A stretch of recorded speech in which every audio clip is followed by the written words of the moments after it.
আসসালামু আলাইকুম, সবাইকে স্বাগতম জানাচ্ছি আমাদের সার্জারির আজকে ফার্স্ট ক্লাসে।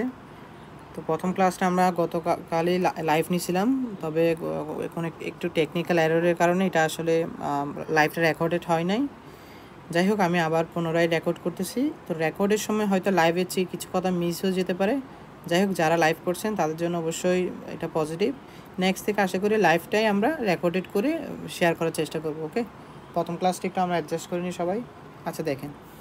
তো আজকে আমরা প্রথম যে ক্লাসের যে টপিকটা সিলেক্ট করছি সেটা হচ্ছে কি ব্রেস্ট। ওকে, তো ব্রেস্টের মধ্যে আমরা মূলত আজকের ক্লাসে ইনফ্লামেটরি ব্রেস্ট কন্ডিশন যেমন মেস্টাইটিস এবং ব্রেস্ট অ্যাবসেস, এই দুটো টপিক নিয়ে মূলত আজকে জানার চেষ্টা করব।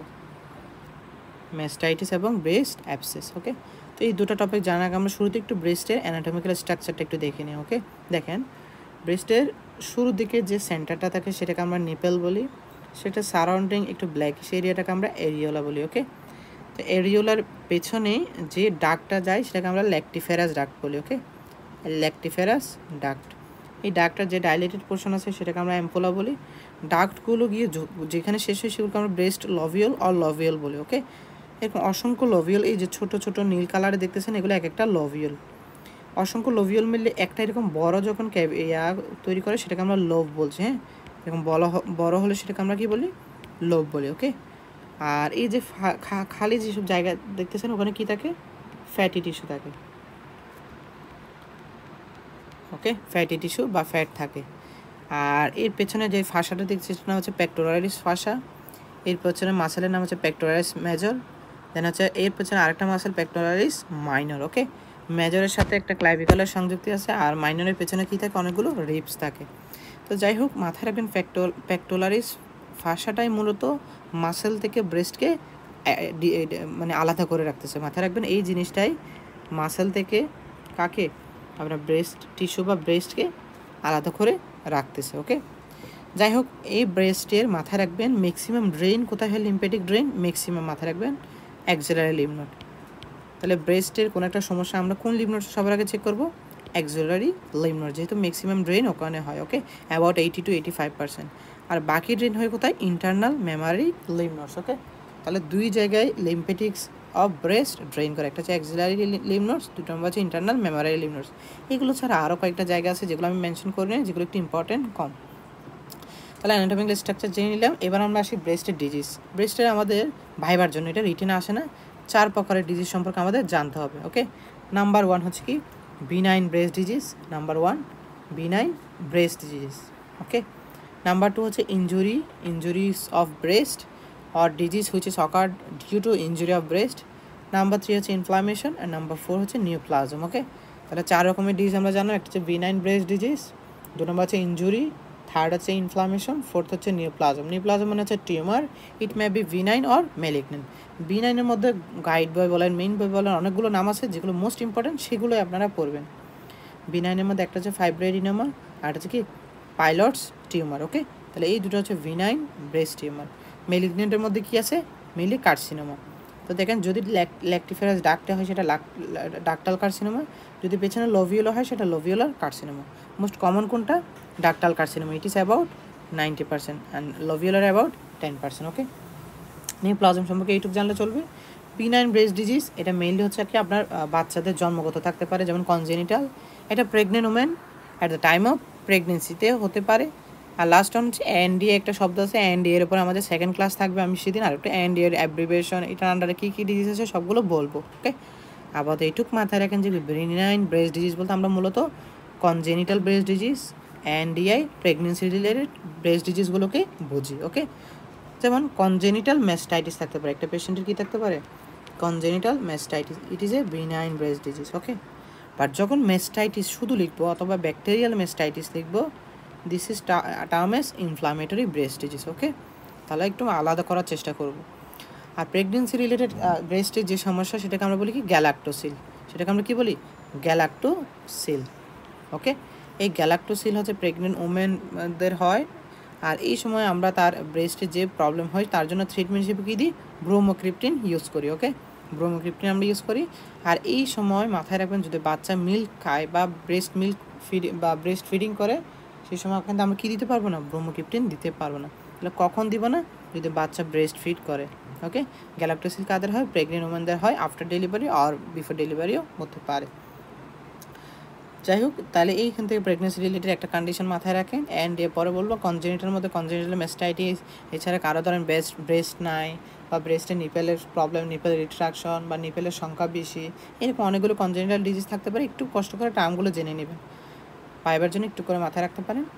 আর ইনজুরি টু দ্য ব্রেস্টের মধ্যে দুরকম ইনজুরি হতে পারে, একটা হচ্ছে হ্যামাটোমা হতে পারে, 2 নম্বর হচ্ছে ট্রমাটিক ফ্যাট নেক্রোসিস হতে পারে। একটু আগে বললাম যে ব্রেস্টের মধ্যে অনেকগুলো কী আছে, ফ্যাটি টিস্যু আছে, ট্রমার কারণে এখানে কী হতে পারে, নেক্রোসিস হতে পারে, যেটাকে আমরা ট্রমাটিক ফ্যাট নেক্রোসিস বলি। আর ইনফ্লামেশনের মধ্যে ব্যাকটেরিয়াল ম্যাস্টাইটিস, একটু আগে বললাম, ব্রেস্ট অ্যাবসেস, এই দুটো কন্ডিশন আসলে কিসের আন্ডারে পড়ে, ইনফ্লামেটরি কন্ডিশনের আন্ডারে পড়ে। এছাড়া ডাক্ট অ্যাকটেশিয়া আছে, টিউবারকিউলোসিস আছে, সিফিলিস আছে, মন্ডর্স ডিজিজ আছে। একটু টার্মগুলো জেনে রাখেন যে এগুলো সবগুলো কিসের আন্ডারে, ইনফ্লামেটরি ব্রেস্ট ডিজিজের আন্ডারে। ওকে, তাহলে আমরা এই পেজটিকে এইটুক পড়লাম, ইনশাল্লাহ এইটুকে আমাদের জানলে চলবে। আমরা নেক্সট পেজে যাই। দেখেন ম্যাস্টাইটিস, শুরুতে ডেফিনেশনটা দেখেন, it is the inflammation of the breast, এখান থেকে দেখেন, inflammation of the breast which may or may not be associated with bacterial infection. মাথায় রাখবেন, যদি ব্যাকটেরিয়া দিয়ে হয়ে যায় সেটা হচ্ছে ব্যাকটেরিয়াল ম্যাস্টাইটিস। আর আমরা একদম জেনারেল করে যে টার্মটা ইউজ করবো সেটা হচ্ছে শুধু ম্যাস্টাইটিস। ওকে, এখন একটি ইনফ্যান্টদের ম্যাস্টাইটিস হয়ে যাচ্ছে, দেখছেন না, বাচ্চার জন্মের পর কনজেনিটাল ম্যাস্টাইটিস থাকতে পারে বা ইনফ্যান্টে থাকতে পারে।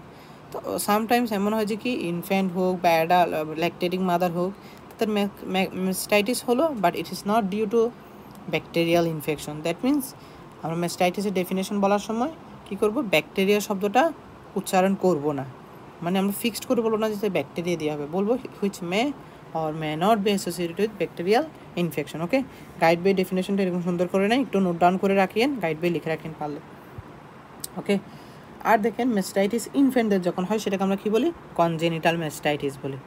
এটা কিন্তু it is not a true mastitis.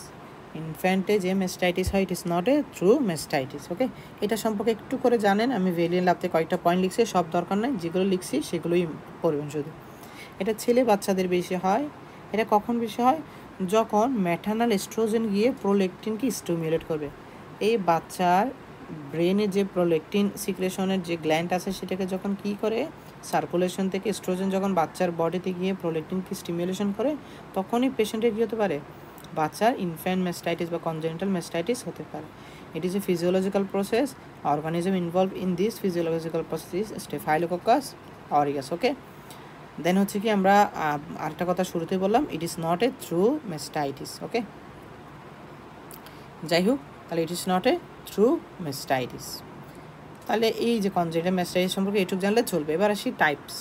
Types 3 রকম, একটা হচ্ছে সাব এরিওলার, 2 নম্বর হচ্ছে মেমারি, 3 নম্বর হচ্ছে কি রেট্রো মেমারি। ওকে, আমি 3টা ফিগার এঁকে দেখাইছিলাম গত ক্লাসে, একটু চিত্রটা দেখেন।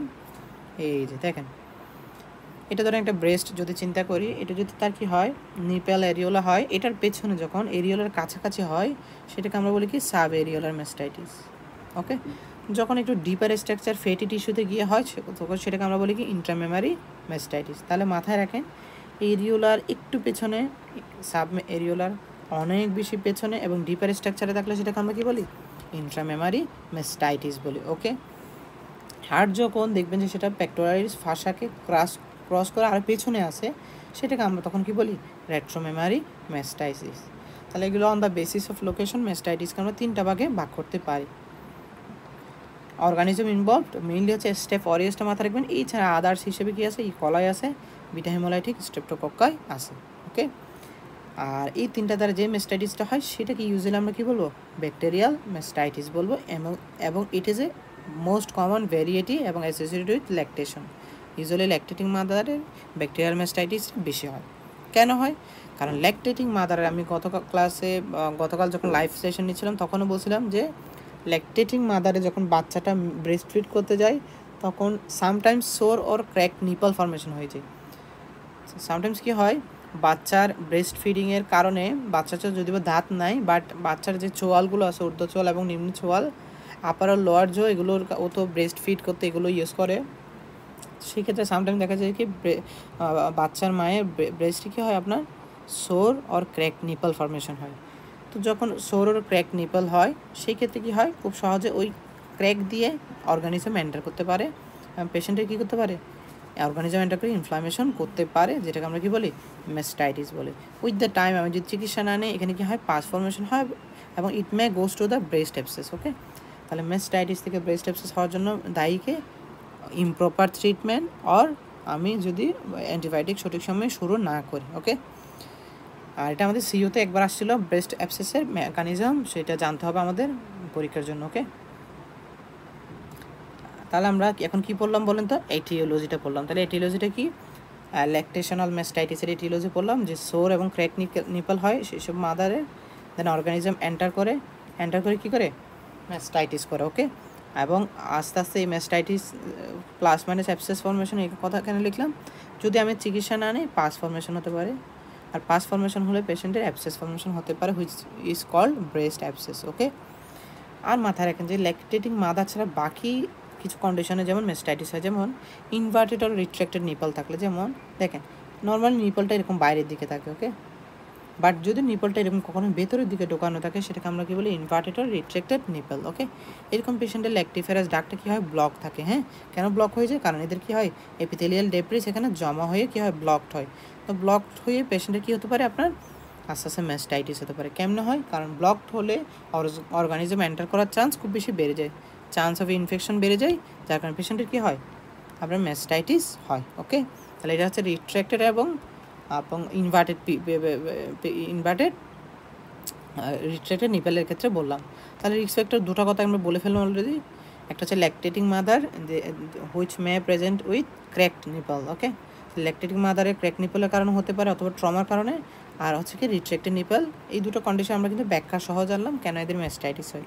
এগুলো ছাড়া বাকি যে রিস্ক ফ্যাক্টরগুলো আছে এগুলো একটু করে রিডিং দিয়ে দেবো, যেমন long interval between breast feed. Okay, usually একটা বাচ্চাকে ডেইলি ধরেন 10 বারের উপর ব্রেস্ট ফিড করাতে হয়, তো যদি 2 বার ব্রেস্ট ফিড করার মাঝখানে যদি একটা লং ইন্টারভ্যাল লাগে, ধরেন কেউ চাকরি করে, সকালে বাচ্চাকে ব্রেস্ট মিল্ক খাওয়া গেলো, চাকরি থেকে এসে খাওয়াচ্ছে, মাঝখানের টাইমটাতে এই ল্যাকটেটিভ মাদারে আপনার মেস্টাইটিস হওয়ার জন্য রিস্কটা এই সময়টার জন্য, এই সময়ের কারণে বেড়ে যায়। ওকে, রেস্ট্রিকটিভ ক্লথিং, অনেকে অনেক টাইট জামা পরে বা ক্লথিং ওয়্যার করতেছে, যেগুলোর কারণে কী হয়, তার ইনফেকশনের চান্সটা বেড়ে যায়। ওকে, তারপর হচ্ছে কি রেপিড এবং abrupt winning, and the second last one is previous history of mastitis, যার আগে মেস্টাইটিস হয়েছে তারপরে মেস্টাইটিস হওয়ার চান্স কিছুটা বেড়ে যায়।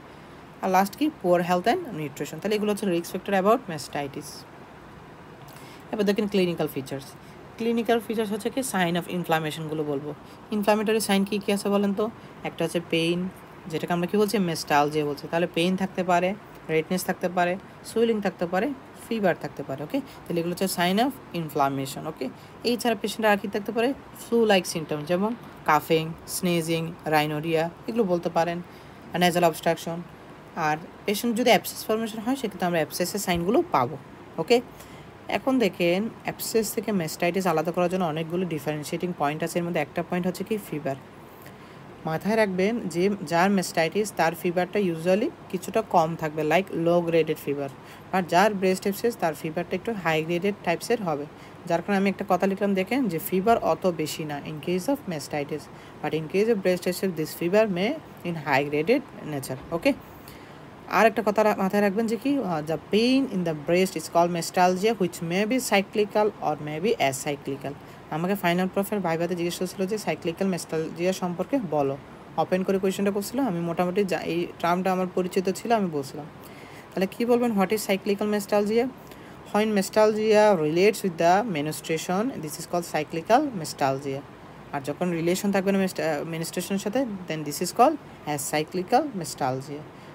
এরপরে আমি স্যারকে বলছিলাম যে সাইক্লিক্যাল মেস্টালজিয়ার, উনি তো আমাকে বললো যে এটা সম্পর্কে যা জানো তাই বলো। সেক্ষেত্রে আমি ট্রিটমেন্টও বললাম, একটু করে ডেফিনেশনটাও বললাম। এটা ট্রিটমেন্ট কি, এটা ট্রিটমেন্ট হচ্ছে পেশেন্টকে আমরা কাউন্সিলিং করবো, রিঅ্যাসুরেন্স করবো, এবং একটা অয়েল দিয়ে মাসাজ করতে বলবো। অয়েলটা হচ্ছে প্রাইমাস অয়েল। ওকে, এটা মাথায় রাখবেন। তাহলে রিঅ্যাসুরেন্স, কাউন্সেলিং, অয়েল মাসাজ কীভাবে, প্রাইমাস অয়েল দিয়ে। ওকে, তাহলে এটা হচ্ছে সাইক্লিক্যাল মেস্টালজিয়ার management with the clinical features of mastitis. Okay, তাহলে এবার আসে আমরা চিকিৎসা। কী চিকিৎসা দেবো, একটা অ্যান্টিবায়োটিক দিতে হবে, ভালো মানের অ্যান্টিবায়োটিক কী দেবো, ফ্লুক্লোক্সাসিলিন। এইসব ক্ষেত্রে flucloxacillin is a best option. ডোজটা একটু মাথায় রাখতে পারেন, 500 মিলিগ্রাম, ডেইলি 4টা করে 7 দিন দেবো।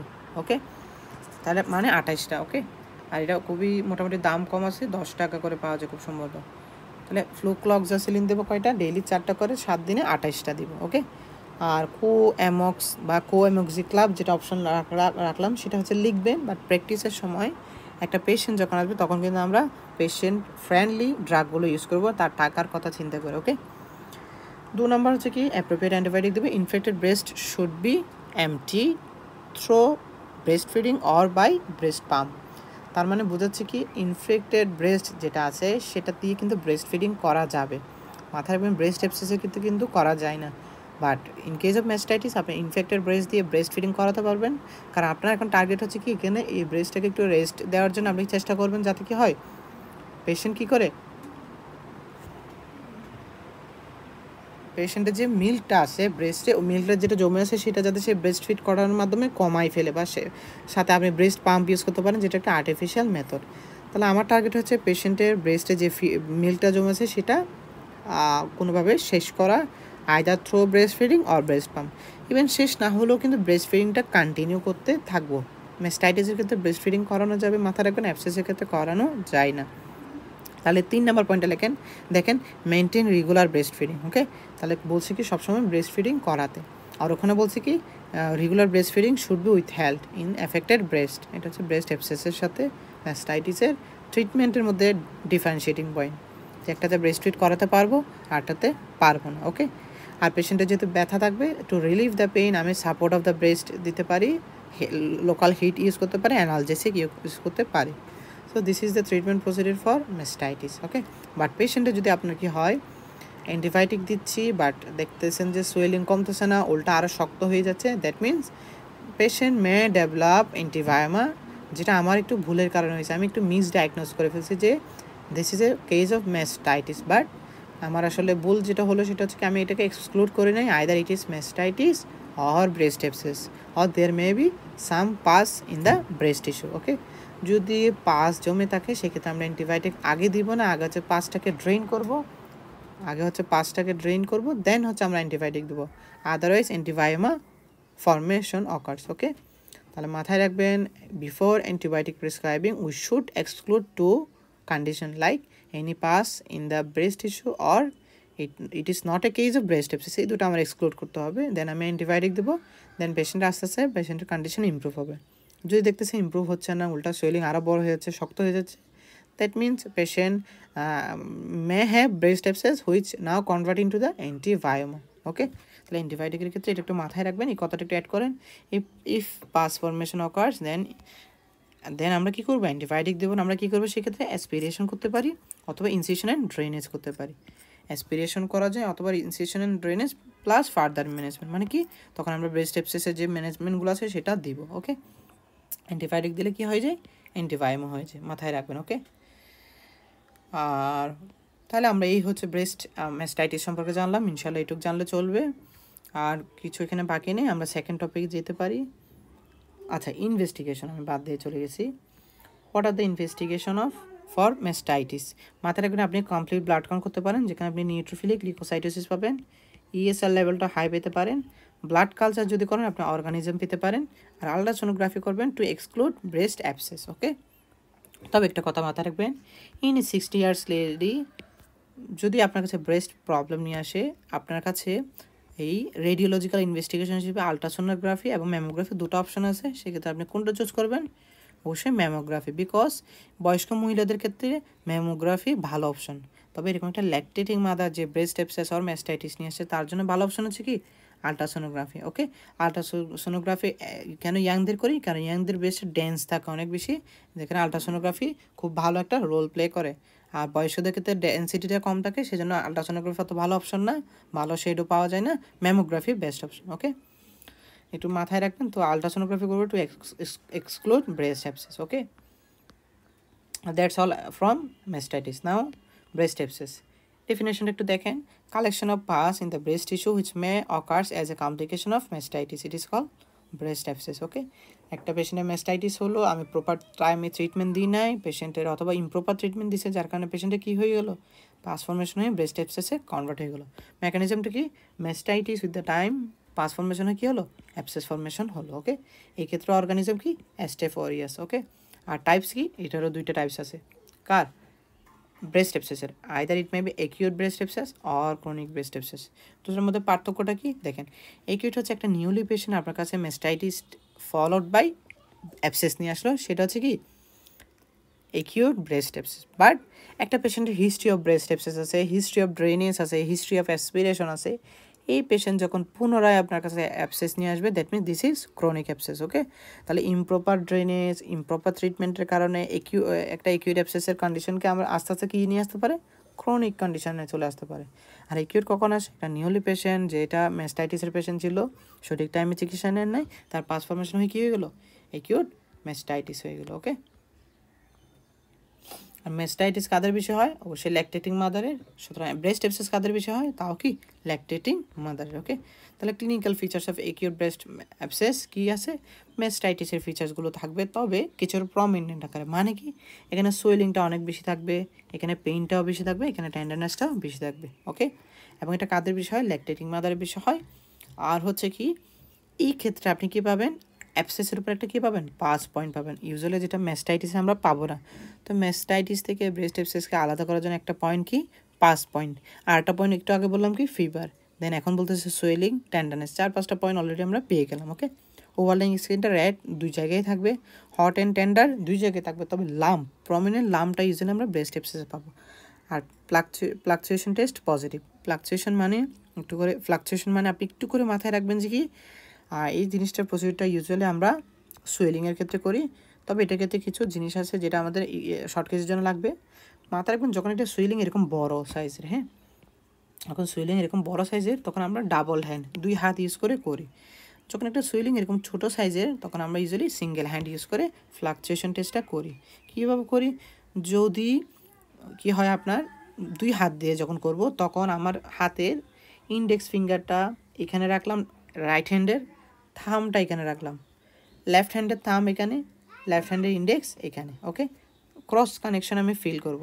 এখানে যদি আমি থাম দিয়ে প্রেশার দিই লেফট হ্যান্ডের, আমি রাইট হ্যান্ডের ইন্ডেক্সে ফিল করব। এখানে যদি আবার এইটা দিয়ে প্রেশার দিই, এটা দিয়ে ফিল করব। তো ইউজুয়ালি আমরা থাম দিয়ে প্রেস করতে করলে ইন্ডেক্সে ফিল করব, ইন্ডেক্সে প্রেশার দিলে থামবে ফিল করব, তবে ইউজুয়ালি ক্রস কানেকশন। ওকে, উল্টা। এটা হচ্ছে ডাবল হ্যান্ড ফ্লাকচুয়েশন টেস্ট। আর সিঙ্গেল হ্যান্ড যখন করব, ইউজুয়ালি সেক্ষেত্রে একটা হাত ইউজ করবেন, 3টা আঙ্গুল ইউজ করবেন। একটা সুইলিংয়ের দুপাশে 2টা আঙ্গুল রাখবেন, আঙ্গুল দিয়ে মোটামুটি একটা প্রেশারাইজ করবেন, মাঝখানে একটা মুভেবল ফিঙ্গার দিয়ে ওই হাতের এই সেম হ্যান্ডের একটা ফিঙ্গার দিয়ে কী করবেন, প্রেশার দিবেন। তো প্রেশার দিলে দেখা যাবে কি, আপনি যখনই প্রেশার দিচ্ছেন, সুইলিংটা আইদার আপনার এই রাইট সাইডে আর লেফট সাইডের ফিঙ্গারকে ধাক্কা দিচ্ছে, that means fluctuation test positive. Okay, তাহলে ছোট্ট সোয়েলিং 1 হ্যান্ড, বড় সোয়েলিং ডাবল হ্যান্ড, এটা মাথায় রাখবেন। তাহলে এই হচ্ছে অ্যাবাউট ফ্লাকচুয়েশন। আর transillumination test usually breast অ্যাবসেসে কি হয়, যেহেতু পাস থাকে নেগেটিভ থাকে। ট্রান্স ইলিমিনেশন পজিটিভ কাদের ক্ষেত্রে হয়, যেমন হাইড্রোসিল। ইউজুয়ালি সলিড টিউমারের ক্ষেত্রে ট্রান্স ইলিমিনেশন টেস্ট করবো না, সিস্টিক সুয়েলিংয়ে করতে পারে, বা একটা লিকুইড টাইপস অফ বা সেমি লিকুইড যখন থাকে, সেক্ষেত্রে আমরা ট্রান্স ইলিমিনেশন টেস্ট করতে পারি। এখানে নেগেটিভ পাবো যেহেতু পাস আছে। পজিটিভ পেতে পারে লাইক হাইড্রোসিল, যেখানে তোমার কী হয়, ওখানে অনেকগুলো ফ্লুইড জমে। ওকে, তো ফ্লাকচুয়েশন কেমন করে, আমার হার্নিয়ার ভিডিওস আমার ইউটিউব চ্যানেলে, ওখান থেকে একটু করে দেখে নিবা। আর লিম্ফ নোডস ইনভলভ হয়, this is another differentiating point from mastitis. মেস্টাইটিসে কিন্তু লিম্ফ নোড আমরা ইনভলভ হয় না। ওকে, তো মাথায় রাখবেন যে in case of breast condition, আমরা ইউজুয়ালি কোন লিম্ফ নোডসটা চেক করবো, এক্সিলারি লিম্ফ নোডটা চেক করবো। কোনো একটা থাইরয়েডের সমস্যা, আমরা সার্ভাইকাল লিম্ফ নোড চেক করবো। পায়ে কোনো একটা আলসার, আমরা কোন লিম্ফ নোড দেখবো, ইনগুইনাল লিম্ফ নোড দেখবো। ওকে, মাথায় রাখবো আশা করি। ওকে, এবার আসি আমরা chronic breast abscess. Chronic breast অ্যাবসেসের ক্ষেত্রে কেন হয়, এটা হচ্ছে হিস্ট্রি অফ ব্রেস্ট অ্যাবসেস থাকবে, যার ইনএডুকেট ড্রেনেজ করা হলো বা ইনজুডিশিয়াস ইউজ অফ অ্যান্টিবায়োটিক হিস্ট্রি থাকবে, এইসব পেশেন্টের কী হতে পারে, ক্রনিক ব্রেস্ট অ্যাবসেস ফরমেশন হতে পারে। এটা চিকিৎসা কি, এটা চিকিৎসা হচ্ছে কি, আমি শুরুতে আগে ড্রেন করব, তারপর অ্যান্টিবায়োটিক দেবো। ম্যাস্টাইটিসে আগে অ্যান্টিবায়োটিক দিই, পরে ফার্দার পেইন ম্যানেজমেন্ট করি। বাট এরকম যখন অ্যাবসেস ফরমেশন হয়ে যায়, ওটার একটা অ্যাবসোলুট ইন্ডিকেশন ফর ড্রেনেজ। ওকে, এরকম পাস থাকা আর কি, পাস কখনো ওষুধ দিয়ে কমানো যাবে না। তাহলে আইদার অ্যাসপিরেশন করবো, অথবা ইনসিশন ড্রেনেজ দিয়ে, ইনসিশন দিয়ে আমরা কী করবো, ড্রেন করবো। ওকে, একটু পরে আসতেছি, তবে একটু মাথায় রাখবেন, in case of chronic breast abscess there is a most important differential diagnosis is breast carcinoma. কেন ক্রনিক ব্রেস্ট অ্যাবসেসে পেশেন্টের কি হয় যে ব্রেস্টের যে অ্যাবসেসটা আছে সেটার চারপাশে কি হয় একটা thick wall of fibrous tissue এসে একটা কি হয় ক্যাপসুল ফর্মেশন করে, ওকে, যার কারণে we may confuse with the breast carcinoma, যেটা আমরা হিস্টোলজিক্যাল ডায়াগনোসিস বা এক্সামিনেশন করে কি করব ডিফারেন্সিয়েট করতে পারি, ওকে। এই পেজ এটুকু পড়লাম। এবার আসি আমরা ট্রিটমেন্ট ইনভেস্টিগেশন কী করবো। ব্রেস্ট অ্যাবসেসে সেম ইনভেস্টিগেশন সিবিসি করব, ইএসআর দেখবো, আর হচ্ছে আলট্রাসোনোগ্রাফি করব। তবে এখানে কালচার আগে করব না, এখানে কালচার করব আফটার অ্যাসপিরেশন আর আফটার ড্রেনেজ, ওকে। পাস অথবা ওয়াল টিস্যু নিয়ে আমরা কালচার করে অর্গানিজমটা দেখব, ব্লাড কালচার এখানে আমরা আপাতত করব না, ওকে। ট্রিটমেন্ট কী দেবেন, রিপিটেড অ্যাসপিরেশন, মানে আপনি একবার না দুবার না বেশ কয়েকবার অ্যাসপিরেশন করবেন, এরপরও যদি পাস থেকে যায় দেন আপনি চলে যাবেন কোথায়, incision and drainage of breast abscess, okay. তাহলে মাথায় রাখবেন রিপিটেড অ্যাসপিরেশন করব কখন, শুরুতে first choice in case of breast abscess is repeated aspiration, বারবার করতে থাকবো, যদি ইমপ্রুভ হয়ে যায় ভালো, না হলে সেক্ষেত্রে আমি ইনসিশন অ্যান্ড ড্রেনেজে যাবো, ওকে। তো রিপিটেড অ্যাসপিরেশন করি বা ড্রেন করি আমরা কী করব, পাস অথবা যে ওয়াল টিস্যুটা আছে সেটা কী করব কালচার সেন্সিটিভ টেস্টের জন্য পাঠাই দিয়ে অর্গানিজমটা দেখে আমরা কী করব অ্যান্টিবায়োটিক চুজ করব, ওকে, মাথায় রাখবেন, ওকে। আর 2 নম্বর পয়েন্টটা বললাম, 2 নম্বর পয়েন্টের ক্ষেত্রে একটু এটা গত ক্লাসে লাইভে মিস করছে, তাও একটা বলতেছি, ইনসিশন ড্রেন ইউজুয়ালি আমরা কোনো এরকম জেনারেল অ্যানেস্থেসিয়া ইউজ করতে হয় না, আমরা লোকালি অ্যানেস্থেটাইজ করি, কীভাবে, লিডোকাইন ইউজ করে আমরা লোকালি কী করতে পারি অ্যানেস্থেটাইজড করতে পারি, ওকে। তাহলে incision drainage of the breast abscess under local anaesthesia, usually lidocaine আমরা ইউজ করতে পারি before 30 minutes of surgery, okay. তো লিডোকাইন একটা ক্রিম হিসেবে ইউজ করতে পারবো বা লোকাল কোনো একটা ইউজ করে আমরা ড্রেন করবো। যাই হোক, তবে ভাইবার ক্ষেত্রে লোকাল অ্যানেস্থেসিয়ার ইউজের ক্ষেত্রে অ্যাবসেস শব্দটা উচ্চারণ করা উচিত, এটা অনেক সারে অ্যাকসেপ্ট করে না, কারণ পাসের উপর লোকাল অ্যানেস্থেসিয়া সামটাইমস কাজ করে না, ওকে। যাই হোক, তো after incision drainage or repeated respiration আমরা কী করবো কালচার সেন্সিটিভ টেস্ট করে কী করবো প্রপার অ্যান্টিবায়োটিক দেবো। ইউজুয়ালি আমাদের দেশের প্রেক্ষিতে বিফোর কালচার সেন্সিটিভিটি টেস্ট আমরা অ্যান্টিবায়োটিক দিয়ে দিই, কীরকম অ্যান্টিবায়োটিক দিই, ইউজুয়ালি ব্রড স্পেকট্রাম অ্যান্টিবায়োটিক কী দিই, অ্যামোক্সিসিলিন, জেন্টামিসিন, মেট্রোনিডাজল, এরকম একটা কম্বিনেশন এজিএম দিয়ে রাখি। আফটার রিপোর্ট যদি চেঞ্জ দরকার হয় সেক্ষেত্রে আমরা চেঞ্জ করবো, ওকে, মাথায় রাখবেন, শেষ। তারপর পেইন ম্যানেজমেন্ট কীভাবে করবো, থ্রু অ্যানালজেসিক দিয়ে আমরা কী করবো পেশেন্টের পেইন ম্যানেজমেন্ট করতে পারি, ওকে। তাহলে ট্রিটমেন্ট কি, শুরুতে হচ্ছে repeated aspiration, if not improve then incision and drainage, after incision and drainage or aspiration আমরা কী করবো স্যাম্পল পাঠিয়ে কালচার সেন্টিফিক টেস্ট করে অ্যান্টিবায়োটিক দেবো। তাহলে 2 নম্বর হচ্ছে অ্যান্টিবায়োটিক। 3 নম্বর হচ্ছে পেশেন্টের পেইন ম্যানেজমেন্ট করবো থ্রু অ্যানালজেসিস, ওকে। দেন হচ্ছে আমরা কী করবো lactation should be with help, ওখানে বলছে শুড বি কন্টিনিউ, এখানে লিখছে শুড বি উইথ হেল্প। যদি উইথ হেল্প না করে সেক্ষেত্রে পেশেন্টের কী ফর্মেশন হতে পারে, মিল্ক ফিস্টুলা হয়ে যেতে পারে, দিস ইজ অ্যানাদার কমপ্লিকেশন। তো আমরা পেশেন্টের এফেক্টেড ব্রেস্টে অবশ্যই আপনার ব্রেস্ট ফিডিংটা বন্ধ রাখবো এবং হেলদি ব্রেস্ট টিস্যু দিয়ে ব্রেস্ট দিয়ে মিল্ক ব্রেস্ট ফিডিং করবে। আর যে উইথ হেল্প রাখলাম সেটা থেকে মিল্কগুলো আমরা কী করবো অপসারণ করবো, কীভাবে, manually usually breast pump use করে আমরা কী করবো এটা সরিয়ে ফেলবো, এবং তার সেই যেহেতু ল্যাকটেটিক মাদার তার কিন্তু বেশি বেশি মিল্ক প্রডিউস হতে থাকবে, সেজন্য আমি মিল্ক প্রোডাকশন কমানোর জন্য কী দেবো ব্রোমোকিপটিন দিয়ে দেবো। তাহলে আমি 7 নম্বর অপশন হিসেবে কী দেবো ব্রোমোকিপটিন টু ডিক্রিজ মিল্ক প্রোডাকশন, ওকে। পরিশেষে আমরা পেশেন্টের যেহেতু আমি ইনসিশন ড্রেনেজ দিয়ে আসলাম, ইনসিশন ড্রেনেজ দিয়ে আসার পর আমরা অনেকদিন পরে কী করি ইউজুয়ালি ড্রেনেজ করবো, ওকে, সেটা অ্যাসপিরেশনও করতে পারি আমরা, ওকে। তাহলে আমরা অ্যাসপিরেশনের ক্ষেত্রেও কিন্তু আমরা ইনসিশন কী বললাম ড্রেসিং শব্দটা ইউজ করতে পারি, আর ইনসিশন ড্রেনেজের ক্ষেত্রেও কিন্তু অ্যাসপিরেশন মানে কী করতে পারি ড্রেসিং শব্দটা ইউজ করতে পারি। তাহলে 8 নম্বরে লিখবেন হচ্ছে কি প্রপার ড্রেসিং, ওকে। তাহলে 8 নম্বর লিখবেন হচ্ছে কি প্রপার ড্রেসিং, ওকে। তাহলে এইটুক পয়েন্ট আমরা মোটামুটি মাথায় রাখবো, ওকে। চিকিৎসার মধ্যে এইটুক লিখলে ইনশাল্লাহ এনাফ। এবার আপনাদেরকে লাস্ট আরেকটা টপিক পাচ্ছি, ইনসিশন ড্রেনেজের প্রসিডিউরটা একটু করে বাইবার জন্য আমাদের জেনে রাখতে হবে। দেখেন এই যে, তাহলে আমি 7 নম্বর পয়েন্ট কী বললাম, ব্রেস্ট মিল্ক প্রোডাকশন আমরা কমাবো থ্রু ব্রোমোক্রিপ্টিন, ওকে। তাহলে গ্যালাক্টোসিলে ব্রোমোক্রিপ্টিন ইউজ করা যেতে পারে, ব্রেস্ট অ্যাবসেস ইউজ করা যেতে পারে, ইভেন একটা পেশেন্টের যদি বাচ্চা খুব অল্প সময়ে মারা যায় সেই ক্ষেত্রে আমরা ব্রোমোক্রিপ্টিন ইউজ করতে পারি। আর হচ্ছে রেগুলার ড্রেসিং, স্টিচ দিব কি দিব না সেটা হচ্ছে ইনসিশনের উপর ডিপেন্ড করে, ইনসিশন খুব ছোটো অথবা শুধু অ্যাসপিরেশন করলাম তাহলে স্টিচ দেওয়ার দরকার নেই। একটু ইনসিশনের প্রসিডিউরটা দেখেন। ইনসিশনে ইউজুয়ালি আমরা দু রকম ইনসিশন ইউজ করি, একটা হচ্ছে রেডিয়াল ইনসিশন আর একটা হচ্ছে সার্কামেরিয়াল ইনসিশন। একটু দেখেন চিত্রের মাধ্যমে বোঝাই। দেখেন এটা যদি একটা ব্রেস্ট হয়, এটা যদি তার একটা অ্যাবসেস হয়, আমরা যখন অ্যাবসেসের উপর এরকম লম্বা লম্বা একটা ইনসিশন দিই, এটা হচ্ছে কি ইনসিশন? Radial incision. বাট যখন আমরা এরকম এরিওলার নিচে এরিওলার সাথে প্যারালেলি একটা ইনসিশন দিই এরকম, দেখেন এরিওলার সাথে একটা সেমি সার্কেল একটা ইনসিশন দিলাম, এটা হচ্ছে সার্কাম এরিওলার ইনসিশন। তাহলে এরকম হচ্ছে সার্কাম এরিওলার ইনসিশন দিতে পারি অথবা রেডিয়াল ইনসিশন দিতে পারি। কোনটা ভালো? অবশ্যই সার্কাম এরিয়াল ইনসিশনটাই ভালো। কেন? কারণ এটার কসমেটিক্যালি পেশেন্টের জন্য অ্যাকসেপ্টেবল, আর হচ্ছে এটাতে বেশি পরিমাণে এরিয়া এক্সপোজ হয়, যার কারণে ভালো করে ড্রেন করা যায়। ওকে, তাহলে ইনসিশন দুইটা টাইপস, একটা হচ্ছে রেডিয়াল ইনসিশন অথবা সার্কামেরিওলার ইনসিশন। আর method of draining Hilton's method. Hilton's method usually hidden এরিয়াতে করে আমরা কোথায়, যেমন এক্সিলাতে করা যেতে পারে, গ্রোইনে করতে পারি, আর এখানে ব্রেস্টে করতেছে। ওকে, হিডেন এরিয়াতেও করতে পারি, আবার ব্রেস্টেও করতে পারি। হিলটনস মেথড, এই মেথডটার প্রসিডিউরটা কি? ইউজুয়ালি শুরুতে আপনি কী করবেন, এটা যদি একটা অ্যাবসেস হয়, অ্যাবসেসের উপর সুন্দর করে ওয়াশ করবেন। শুরুতে Hexisol followed by Povisep solution. Okay, wash করার পর আপনি আইদার রেডিয়াল ইনসিশন অথবা একটা সার্কামেরিয়ালের ইনসিশন দিলেন। ওকে, ব্লেড দিয়ে ইনসিশন দিলেন। দেন হচ্ছে আপনি আর্টারি ফোরসেপস ইউজ করে এই ইনসিশন দিয়ে ভেতরের দিকে ঢুকবেন। ঢুকে ওই আর্টারি ফোরসেপসের যে মানে টিপটা আছে, ওই টিপগুলোকে আমি ইউজ করে কী করব, ভেতরে অ্যাবসেসের কন্টেন্টটাকে ভেঙে দেওয়ার চেষ্টা করব। ওকে, আপাতত যখন যতটুকু পারা যায় আমি আর্টারি ফোরসেপস দিয়ে ভাঙবো। আর্টারি ফোরসেপস দিয়ে ভাঙার পর রেস্ট পার্ট আমি ফিঙ্গার ঢোকাই চেক করে দেখবো যে সবগুলো লোকুলায় বা সবগুলো সেপটাই ভাঙছে কিনা। কোনোটা যদি বাকি থাকে দেন আমি সেটা আঙ্গুল দিয়ে ভেঙে দেবো। ওকে, তো ভাঙার পর after breakdown of the all loculi and septae আমি কী করবো, একটা ড্রেন করে ফেলবো। ওকে, ড্রেন করে আমরা কী করবো, এরকম করে একটা গজ পাওয়া যায়, ইয়াতে ওটিতে দেখবেন রিবন গজ বলে। ওকে, এটাকে পপিসেপ সলিউশনে সফট করে আমরা ভিতরে অ্যাবসেসের ভেতর দিয়ে আসবো। ওকে, সাইজের উপর ডিপেন্ড করে একটা দুইটা যতটুকু লাগিয়ে দিয়ে আসবো, অথবা বেশি যদি বড় অ্যাবসেস হয় সেক্ষেত্রে আমরা একটা ড্রেন টিউব দিয়ে আসতে পারি।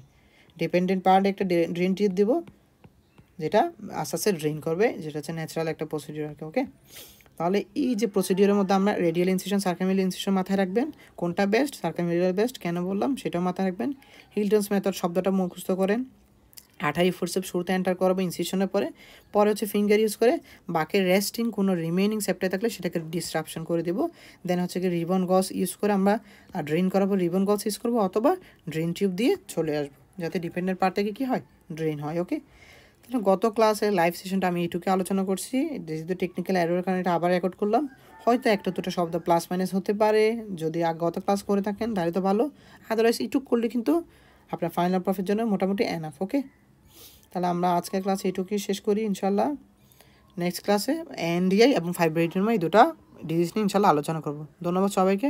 আল্লাহ হাফেজ। আসসালামু আলাইকুম।